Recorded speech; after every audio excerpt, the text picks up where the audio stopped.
तो good morning dear students. आइए आज हम पढ़ेंगे coulomb law in vector form. Coulomb law in vector form पढ़ने से पहले एक चीज़ बताता हूँ, ये ठीक वैसे ही है जैसे आपने 11th में न्यूटन लॉ इन ग्रेविटेशन किया था, Newton law of gravitation in vector form. बस यहाँ पे क्या आ जाएगा जी, आपके पास दो चार्जेस हैं, एक Q1 है और दूसरा है Q2। ऑब्वियसली ये दोनों पॉजिटिव एक दूसरे को रिपेल करेंगे, ये वाला इसको रिपेल करेगा जिस फोर्स के साथ वो हो जाएगी Q2 चार्ज पर लगने वाली फोर्स Q1 की वजह से, और ये वाला इस चार्ज को इधर की तरफ रिपेल करेगा, तो इस फोर्स का नाम हो जाएगा Q1 चार्ज पर लगने वाली फोर्स Q2 चार्ज की वजह से।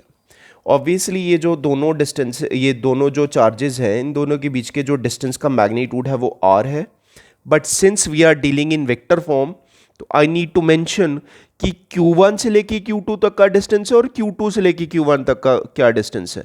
तो मैं यहाँ पे मेंशन कर देता हूँ एक यूनिट वेक्टर बता के, एक यूनिट वेक्टर बना के कि ये 1 से लेके 2 तक का ये जो यूनिट वेक्टर है, ये 1 2, ये 1 से लेके 2 तक के डिस्टेंस की डायरेक्शन को बता रहा है। मैग्नीट्यूड तो ऑलरेडी हमारे पास है, और ये एक दूसरा यूनिट वेक्टर बना देता हूँ जिसका मैग्नीट्यूड तो यूनिटी है, बट ये जो यूनिट वेक्टर है ये क्या बता रहा है, ये 2 से लेके 1 तक की डायरेक्शन बता रहा है। ठीक है जी।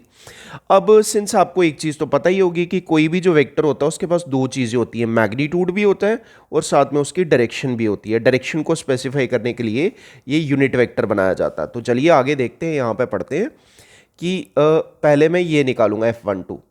तो F12 जो वेक्टर है इसके पास दो चीज़ें होंगी, F12 का मैग्नीट्यूड और F12 की डायरेक्शन। देखिए F12 की डायरेक्शन R12 बता रहा है या R21 बता रहा है, देखो ये दोनों सेम है। तो F12 की डायरेक्शन, F12 वेक्टर की डायरेक्शन बताने के लिए जो हमारे पास यूनिट वेक्टर है वो R21 है। तो देखिए इसको आगे बढ़ाते हैं। F12 की जगह देखो मैं क्या लिख सकता हूँ, ये दो चार्जेस Q1 Q2 के बीच की फोर्स का मैग्नीट्यूड तो मुझे पता ही है, 1/4 pi epsilon not product of the two charges Q1 Q2 and square of magnitude of distance between them, और साथ में ये चीज़ यहाँ एज इट इज़ आ जाएगी। चलिए जी, ये मैंने निकाल दिया, एक फोर्स निकाल दिया, I will mark it as 1।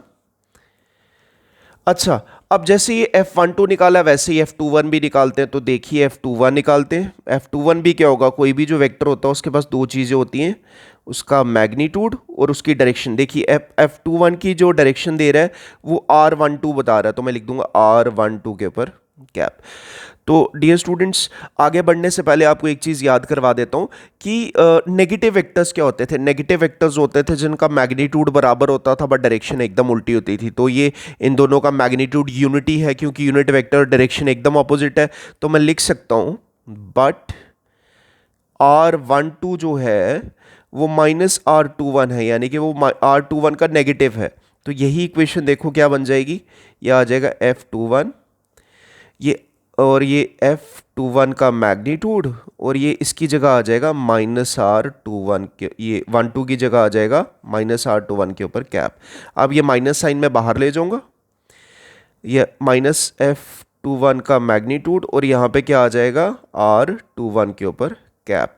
अब मैं वैल्यूज पुट करता हूँ, ये आ जाएगा माइनस दो चार्जेस Q1 2 के बीच की फोर्स का मैग्नीट्यूड तो पता ही है, 1/4 pi epsilon not product of the two charges divided by square of distance between them divided by square of magnitude of distance between them, और ये इसकी जगह यही आ जाएगा R21 के ऊपर कैप। ये आ जाएगा जी F21।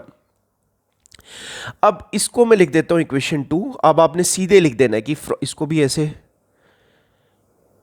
अब फ्रॉम 1 एंड 2 इन दोनों से आपको लिख रहा है, देखो जी F21 की जगह F21, ये माइनस की जगह माइनस। अब इक्वेशन 1 से, इक्वेशन 1 कहती है कि आप इस चीज़ की जगह, यानी कि इस चीज़ की जगह आप F12 लिख सकते हो, F12 के ऊपर ये क्या।